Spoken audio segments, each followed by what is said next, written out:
The range of Nordic ski equipment available today is amazing and all exceedingly good in comfort, stability, and performance. Chances are you can always find something specifically designed to meet your needs. Sprints demand the most of ski equipment in the shortest period of time. It must be light, strong, and fast over the snow, specialized for ski skating technique. Racing skis are designed to go straight and fast. They are narrowed to 40 millimeters and double cambered to transfer power from the skier responsively. Racers have a selection of skis in their quarrel of varying stiffness and structure. Boots are high-cut, adjustable, and molded for stability. Modern binding systems offer positive connection to the ski and great control, and have replaced the antiquated 3-pin binding on the skis in your garage. Poles are shoulder height length, constructed of ultralight carbon fiber weighing less than a pair of gloves, and stiff enough to transfer 250 pounds of force every second from the racer's poling action to the snow, but can shatter in a crash. Athletes wear a Lycra aerodynamic suit, covering a thin layer of polypropylene windproof underwear, stretchy enough to permit unrestricted full range of motion, topped off with a hat and gloves. Anti-fog tinted glasses are a must for protection from UV glare, wind, and the flailing poles in the fray. All that is left now is to warm up the engine.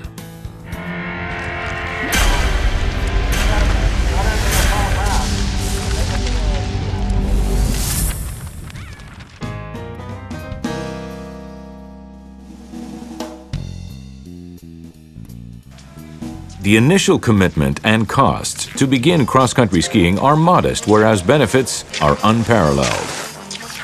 The skis in most people's garages predate 1970s technology.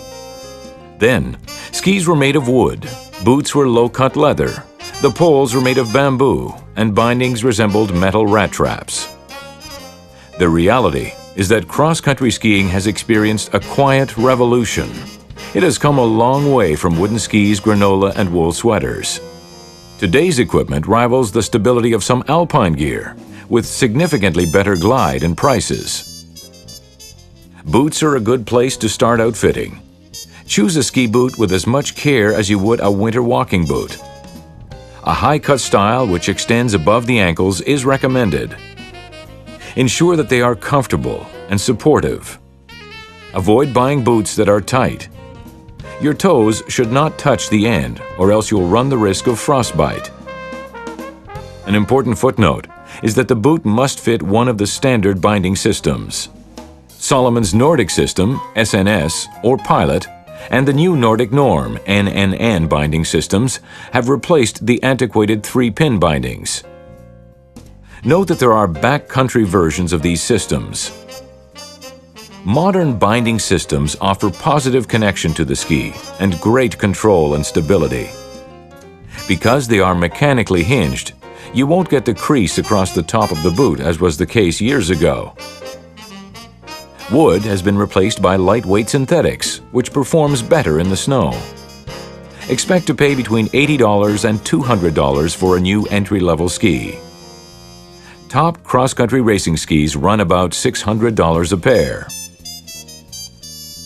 Modern fiberglass skis are faster and lighter than their wooden predecessors and come in a variety of shapes and sizes, designed to take you over any terrain and conditions. The first decision point in ski selection is to examine your outing preferences. Race skis are lighter and narrower than touring models. If you plan to be skiing mostly off-trail, then wider skis with less camber will provide the stability and buoyancy needed for deep, unpacked snow. You can go from moderate light backcountry touring models to full-blown shaped mountaineering or telemark skis with metal edges. If you are planning on using groomed trails, then it becomes a question of your predominant style. Whether that be classic, skating, or a combination of the two. If all these choices make your head spin, try a combination light touring ski within your budget. Next, determine size. Most men ski on 190 to 205 centimeter skis, whereas women use 180 to 195 centimeters. A shorter ski is generally easier to control, but at the expense of speed. The best factor used to determine proper ski size is weight. A ski store will be able to measure the degree to which you compress the camber of the ski and ascertain which pair is best for you.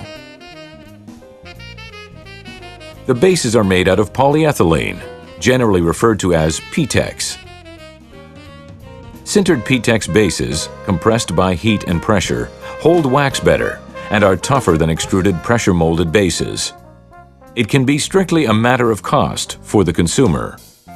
Entry-level classic touring skis come in waxless or waxable varieties. Waxless skis have fish-angled scales on the running area underneath, so that they provide momentary grip when the skier pushes on the snow. Waxable skis perform the same function, but are much faster in the end. It's worth noting, though, that waxless racing skis have been used at the World Cup in difficult conditions. Poles are the last major piece of equipment and one which offers the greatest range of prices from $10 to $800. Normally, poles are made out of either carbon fiber, fiberglass, or aluminum. What you are paying for is less weight and increased stiffness. Choose poles of shoulder height for classic or chin to nose height for skating. The baskets for backcountry skiing are wider than those used on groomed trails. Clothing should be functional and comfortable. Or, in other words, address survival before investing in style. So woolen knickers and long, colorful socks are best left in the retro closet. Jeans are definitely out.